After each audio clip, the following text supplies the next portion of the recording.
வணக்கம். மாலை முரசு செய்திகளை விரிவாக பார்ப்பதற்கு முன் தலைப்புச் செய்திகளை பார்க்கலாம். ஜிஎஸ்டி வரி விதிப்பால் 140 கோடி இந்தியர்களின் வாழ்க்கை மேம்பட்டுள்ளது என பிரதமர் மோடி பெருமிதம். ஏழை மக்களின் வாழ்க்கையை மாற்றியமைப்பதற்கான சீர்திருத்த பயணத்தை தொடர்வோம் என உறுதி.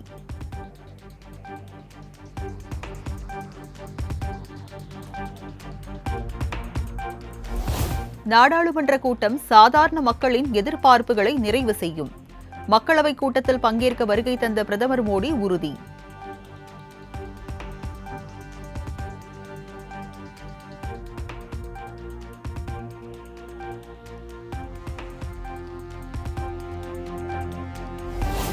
பதினெட்டாவது மக்களவையின் கூட்டத்தொடரில் முதல் நாளில் புதிய எம்பிக்கள் பதவியேற்பு. முதல் உறுப்பினராக பதவியேற்ற பிரதமர் மோடி ஹிந்தியில் உறுதிமொழி ஏற்பு.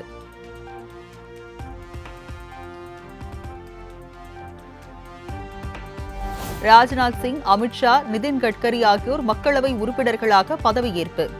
அன்னபூர்ணா தேவி, ஜோதிராதித்ய சிந்தியா, மனோகர்லால் கட்டார் உள்ளிட்டோர் ஹிந்தியில் உறுதிமொழி ஏற்பு.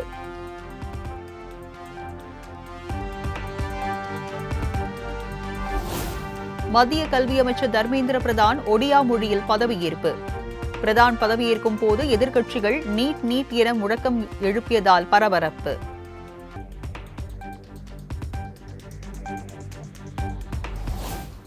கேரளாவில் இருந்து தேர்ந்தெடுக்கப்பட்ட முதல் பாஜக எம்பியான சுரேஷ் கோபி மலையாளத்தில் உறுதிமொழி எடுத்துக் கொண்டார். கிருஷ்ணா குருவாயூரப்பா என உச்சரித்து பதவியேற்பு.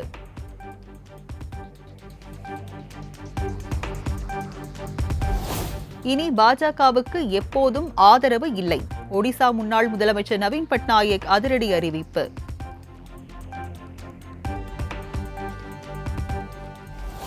நாடாளுமன்ற வளாகத்தில் இந்தியா கூட்டணி கட்சியினர் போராட்டம். அரசியல் அமைப்பை பாதுகாக்க கோரி காங்கிரஸ், திமுக எம்பிக்கள் போராட்டம்.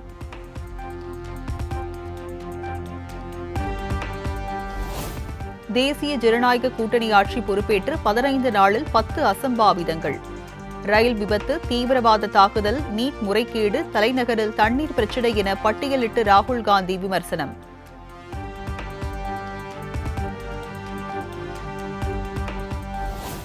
நீட் நுழைவுத் தேர்வு முறைகேட்டை கண்டித்து நாடு முழுவதும் காங்கிரஸ் மாணவர் பிரிவினர் போராட்டம்.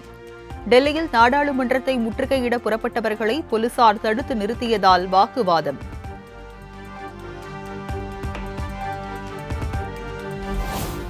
வினாத்தாள் கசிவு முறைகேடுகளை சுட்டிக்காட்டி நீட் தேர்வை ரத்து செய்ய கோரி பிரதமர் மோடிக்கு மம்தா பானர்ஜி கடிதம்.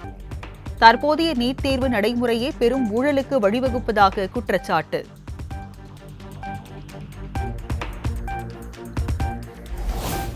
டெல்லி முதலமைச்சர் அரவிந்த் கெஜ்ரிவாலின் ஜாமீனுக்கு விதிக்கப்பட்ட தடையை நீக்க உச்சநீதிமன்றம் மறுப்பு. டெல்லி உயர்நீதிமன்ற உத்தரவின் முழு விவரம் கிடைத்த பின்பே முடிவெடுக்கப்படும் என தெரிவித்து வழக்கு 26ஆம் தேதிக்கு ஒத்திவைப்பு.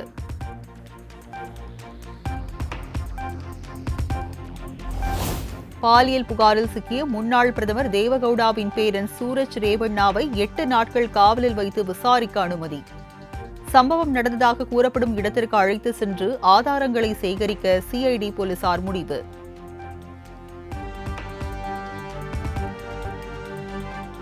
சாதிவாரி கணக்கெடுப்பு நடத்த வலியுறுத்தி தமிழ்நாடு சட்டப்பேரவையில் தீர்மானம் கொண்டுவரப்படும். வன்னியர்களுக்கு 10.5 விழுக்காடு இடஒதுக்கீடு தொடர்பான விவாதத்தில் முதலமைச்சர் மு க ஸ்டாலின் விளக்கம்.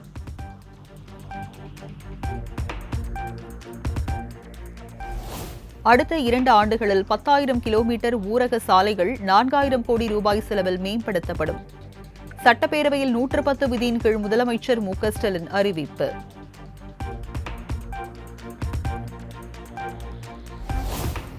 இலங்கை கடற்படையால் கைது செய்யப்பட்டுள்ள அனைத்து மீனவர்களையும் விடுவிக்க நடவடிக்கை எடுக்க வேண்டும். வெளியுறவுத்துறை அமைச்சர் ஜெய்சங்கருக்கு முதலமைச்சர் மு க ஸ்டாலின் கடிதம்.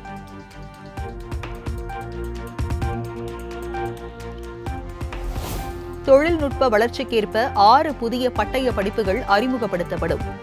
சட்டப்பேரவையில் 15 புதிய அறிவிப்புகளை வெளியிட்டார் உயர்கல்வித்துறை அமைச்சர் பொன்முடி.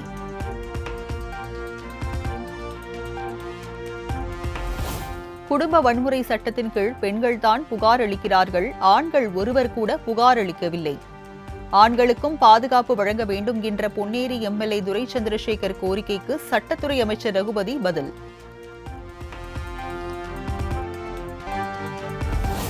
சென்னை உயர்நீதிமன்றத்தில் தமிழ் மொழியை வழக்காடு மொழியாக கொண்டு வருவதற்கான நடவடிக்கைகள் தீவிரம். தமிழக வாழ்வுரிமை கட்சி எம்எல்ஏ வேல்முருகன் கேள்விக்கு அமைச்சர் ரகுபதி விளக்கம்.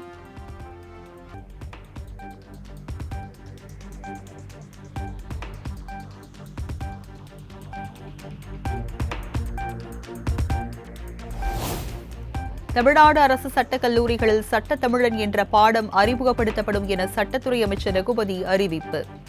6 சட்டக் கல்லூரிகளில் 480 மாணவர்களுக்கு கூடுதல் அனுமதி வழங்கப்படும் எனவும் பேரவையில் தகவல்.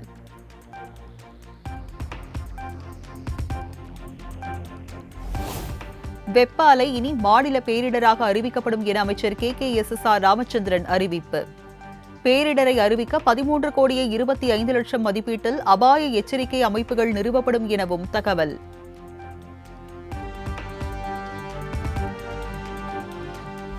விருதுநகர் வெம்பக்கோட்டை அகழாய்வில் சுடுமண்ணால் ஆன பெண்ணின் தலைப்பகுதி கண்டெடுப்பு. சென்னானூர் அகழாய்வில் புதிய கற்கால கருவி கிடைக்கப்பெற்றுள்ளதாகவும் அமைச்சர் தங்கம் தென்னரசு எக்ஸ் தளத்தில் பதிவு.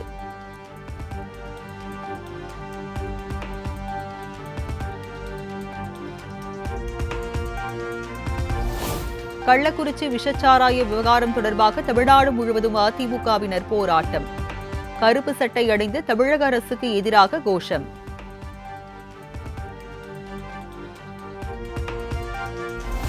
தமிழ்நாட்டில் போதைப்பொருள் விற்பனை அமோகமாக நடைபெற்றுக் கொண்டிருக்கிறது. நகரின் மையப்பகுதியில் அரசின் ஆதரவு இல்லாமல் கள்ளச்சாராயம் விற்க முடியாது எனவும் எடப்பாடி பழனிசாமி சாடல்.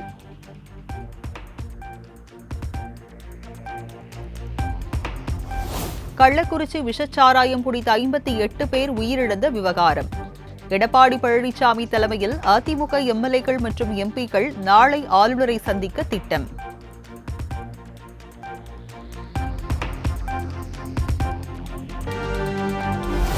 கள்ளக்குறிச்சி மாவட்டம் கல்வராயன் மலைப்பகுதிகளில் தனிப்படை போலீசார் அதிரடி சாராய வேட்டை.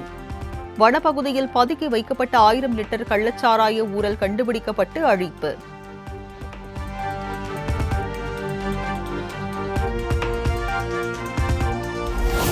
கள்ளக்குறிச்சி கல்வராயன் மலைப்பகுதியில் கள்ளச்சாராயம் தயாரித்து விற்பனை செய்ததாக அதிமுக பிரமுகர் சுரேஷ் என்பவர் கைது. 40 லிட்டர் கள்ளச்சாராயத்தை பறிமுதல் செய்து போலீசார் நடவடிக்கை.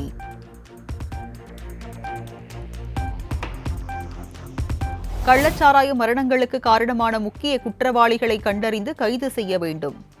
சென்னையில் விசிக தலைவர் திருமாவளவன் நடத்திய ஆர்ப்பாட்டத்தில் வலியுறுத்தல்.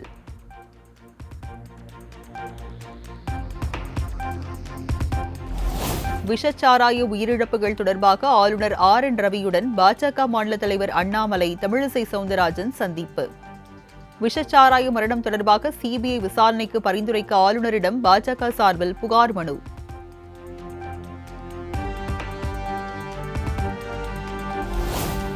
கள்ளக்குறிச்சி விஷச்சாராய மரணங்களை வைத்து அதிமுக பாஜக அரசியல் ஆதாயம் தேட நினைப்பதாக திமுக குற்றச்சாட்டு.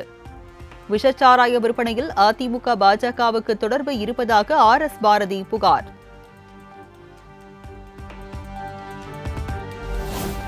கள்ளச்சாராயத்தின் வரலாறு தெரிந்து கொண்டு நிர்மலா சீதாராமன் பேச வேண்டும் என RS பாரதி அறிவுறுத்தல்.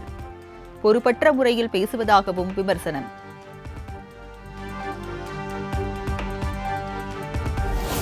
விக்கிரவாண்டி இடைத்தேர்தலில் திமுக, பாமக, நாம் தமிழர் கட்சி வேட்பாளர்கள் உள்பட 29 பேரின் மனுக்கள் ஈர்ப்பு.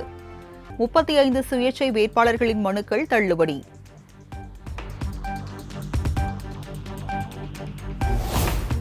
சென்னையில் நாய்கள் தொல்லையை கட்டுப்படுத்துவது தொடர்பாக விரைவில் சட்ட திருத்தம். மாநகராட்சி சார்பில் நாய்களுக்கு கருத்தடை செய்யும் பணி நடைபெறுவதாகவும் மேயர் பிரியா விளக்கம்.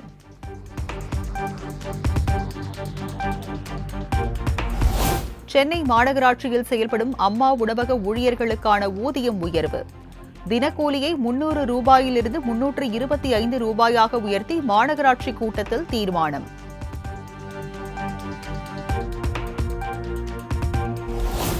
தமிழகத்தில் பெண்களின் பாதுகாப்பிற்காக அதிகபட்ச நடவடிக்கைகள் எடுக்கப்பட்டுள்ளது.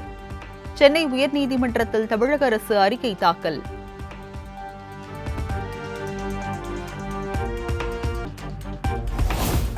செங்கல்பட்டு அருகே ரப்பர் வாங்கி தராததால் 10ஆம் வகுப்பு பள்ளி மாணவி தூக்கிட்டு தற்கொலை. உடலை கைப்பற்றி மறைமலை நகர் போலீசார் விசாரணை.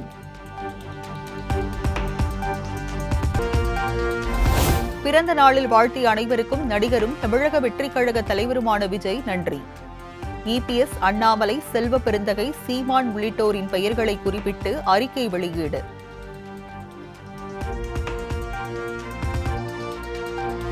சாலையின் நடுவே இளைஞர்கள் போதையில் நிற்பது போல பரவும் வினோத வீடியோ. பஞ்சாப் மாநில அரசை விமர்சித்த டெல்லி பாஜக எம்பி மஞ்சிந்தர் சிங்.